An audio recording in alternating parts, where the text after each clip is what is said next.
Here is a complete 10-minute documentary script for Ancient Mysteries, featuring a fresh and unique topic that blends archaeology, acoustics, and neuroscience. Title: The Whispering Stones. Did ancient builders master a lost sonic technology? Description: deep beneath the island of Malta lies a 6,000-year-old temple carved from living rock. Inside, a single spoken word can vibrate through the entire structure. But recent acoustical research suggests this was no accident. Were our ancestors building sonic engineers, and did they use sound for mind-altering rituals? Tags: Ancient Mysteries, Acoustic Archaeology, Hypogeum of Malta, Lost Technology, Archaeological Discoveries. Script: imagine standing in complete darkness, 35 feet below the ground.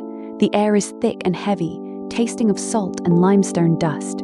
You are in a chamber carved by hands that lived before the invention of the wheel, before the first Egyptian pyramid. You whisper one word, and that single whisper does not fade. Instead, it multiplies. It wraps around your head, vibrating in your chest cavity, and you feel the stone itself humming in response. This is not a hallucination.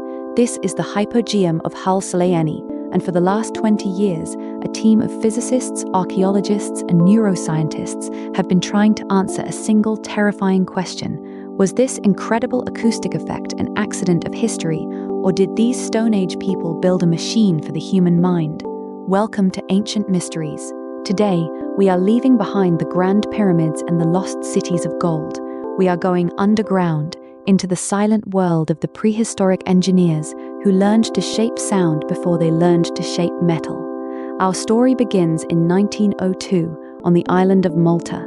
A construction crew, digging a cistern for a new housing development, breaks through a roof of limestone. Below them is a void.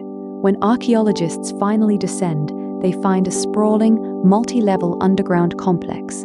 They call it the Hypogeum, from the Greek words for under and earth. It is a necropolis, a city of the dead. Over 7,000 skeletons are found here, nestled in the silent chambers. But the Hypogeum is not a natural cave. It is a hand-carved masterpiece. Using nothing but antler picks and stone hammers, Neolithic people excavated over 500 square meters of solid rock. They carved pillars, lintels, and even painted spirals in red ochre on the ceilings. It looks like a temple, but it feels like a soundbox. Because the most stunning feature of the Hypogeum isn't the architecture you can see, it's the architecture you can hear. In the 1990s, a researcher named Dr. Linda Enex visited the site. She was looking for ancient art, but she found something else. She noticed that her voice changed when she entered a specific room, now called the Oracle Room. The room is a small, oval-shaped chamber carved high in the rock.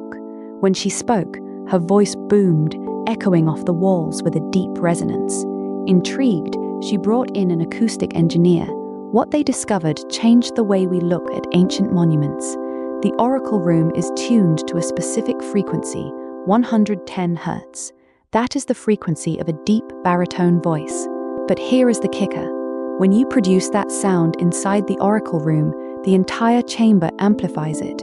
The sound waves bounce off the concave walls and focus directly on the listener's head. It feels like the stone is speaking. Scientists call this a standing wave or a resonant chamber. But for the ancients, it must have felt like magic. It felt like the voice of a god. And they didn't just accidentally carve a room that sounded good. They carved it to perfection. The walls are not straight, they are subtly curved. The ceiling is not flat, it is domed. Every surface is mathematically designed to catch and amplify sound. But the mystery deepens, the real mystery. Why would a burial temple need a room that could make a man's voice sound like thunder? The answer might be found in our own biology. Dr. Paolo De Bertolis, an Italian archaeologist, has been studying the effects of these low-frequency sounds on the human brain. We know today that specific frequencies can alter your state of consciousness. For example, binaural beats used in modern meditation apps do exactly this. They entrain your brainwaves to a specific rhythm. But De Bertolis found that the Hypogeum does something more primal. The 110 Hz frequency resonates with the human skull. It vibrates the temporal bone, which is the part of your skull that houses your inner ear. This vibration sends a direct signal to the brain's vestibular system, which controls balance and spatial awareness. Imagine you are a priest in the Hypogeum 5,000 years ago. You are standing in the oracle room. The torches are sputtering. The air is thick with incense. The chamber is silent. Then, the high priest begins to chant. His voice hits exactly 110 hertz. The stone begins to hum. You feel the vibration in your teeth, in your spine. Your sense of balance shifts. The flickering shadows on the painted spirals begin to move. You are not just hearing the sound, you are feeling it. You are experiencing a controlled, induced, altered state of consciousness. You are, in their eyes, entering the spirit world. This is where the story gets truly strange. The Hypogeum is not an isolated case. When researchers began looking at other ancient sites, they found the same pattern. The Great Pyramid of Giza, for instance, has a massive granite sarcophagus in the king's chamber. When you strike that stone box, it rings like a bell. It produces a specific frequency. Newgrange in Ireland, a passage tomb built 5,200 years ago, also has a resonant chamber. The cairn stones are stacked in a way that causes sound to travel 20 meters down the passageway without losing energy.